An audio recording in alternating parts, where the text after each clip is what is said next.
Hey YouTube. Vikings are coming off a big win in Jacksonville last week. It's nice to see them dominate a game. Typically what you see is the Vikings will squeak out wins against good opponents occasionally and then let bad opponents hang around until the end of the game and barely beat them too. So, it was nice to see them jump out to an early lead, outdoors, away from home, on the grass. And granted, Jacksonville's been a huge disappointment this year, and no one's quite sure what's going on there, but Vikings got a win. They got a big one. And while the Bears also had a nice convincing win over the awful St. Louis Rams, the Green Bay Packers stumbled and lost Monday Night Football against the New Orleans Saints. They hung around for a while, but in the end, man, New Orleans just pulled away, and it got ugly at the end. So, anyway, that's good news. It means Minnesota and Chicago are alone at the top of the NFC North, with Green Bay one game back. And Minnesota and Chicago, of course, are playing this week, Sunday Night Football. It's in Minnesota, national cameras under the big white roof of that ugly HHH Metrodome. And, I talk about the Bears' strengths and weaknesses, and the same for the Vikings in analyzing this game and who I think should win. But I don't think anyone was predicting a total of 89 points to be scored in the last Bears-Vikings game. So I don't even want to try to predict what's going to happen in this game. Both teams can be so unpredictable, it's hard to say, And of course, like I've been saying all year long, if Farad cannot throw picks, and the special teams can play well instead of terrible, then Minnesota's got a good shot to take this game at home and take sole possession of first place in the NFC North at 7-5, while the Bears fall back to 6-6, and Green Bay will be either 6-6 or 5-7 after next week.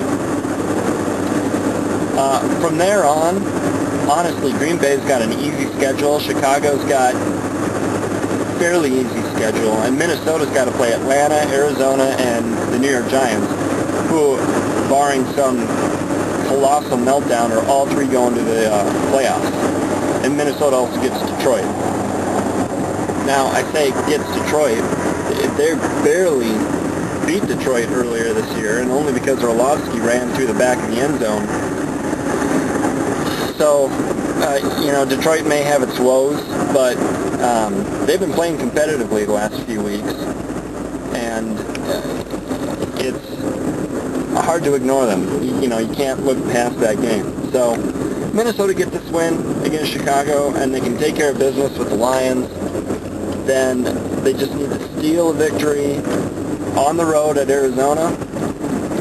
And Arizona scores a lot of points, but I think that matchup is somewhat favorable. Or at home against Atlanta.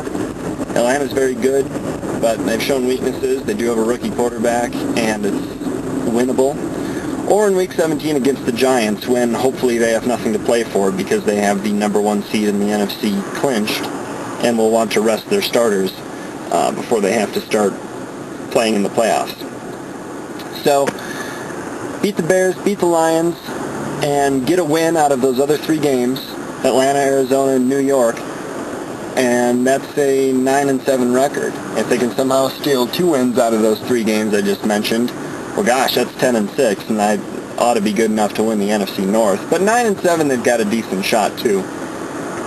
I'll probably make a short video about tiebreaker procedures in the NFL, just so we know what's going to happen with all the different scenarios, depending on who the Bears beat and who the Packers beat and who the Vikings beat for the rest of the year. But yeah, it's exciting to think that the Vikings might make the playoffs. If they do I believe that they'll make any noise in the playoffs? No. They could win the wild card round by winning the NFC North and being the 4 seed most likely and hosting a 5 or 6 seed team. It's possible to get a win and maybe even a convincing one that week, but I don't see Minnesota getting too much further than that, and not even to the NFC Championship, let alone winning a game like the NFC Championship. There are just too many problems right now. But it's exciting to look around the league and see what other teams are doing, and to think about Minnesota's off-season. You know, there are some exciting players playing college right now that Minnesota might go after in the draft.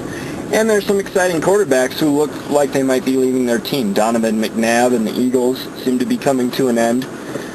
Cleveland's going to have to decide who they're going to let go, whether that's Brady Quinn or Brady Quinn or Derek Anderson. And would those players be good fits in Minnesota? I don't know. Would it be better than the Farrat-Jackson tandem? Yeah, probably. So expect Minnesota to go out this offseason and get a veteran quarterback, and there'll be plenty of fun off-season talk if they do about how good they could be next year and how many games they'll win, so on and so forth. All right. Well, I'm at work, so see ya.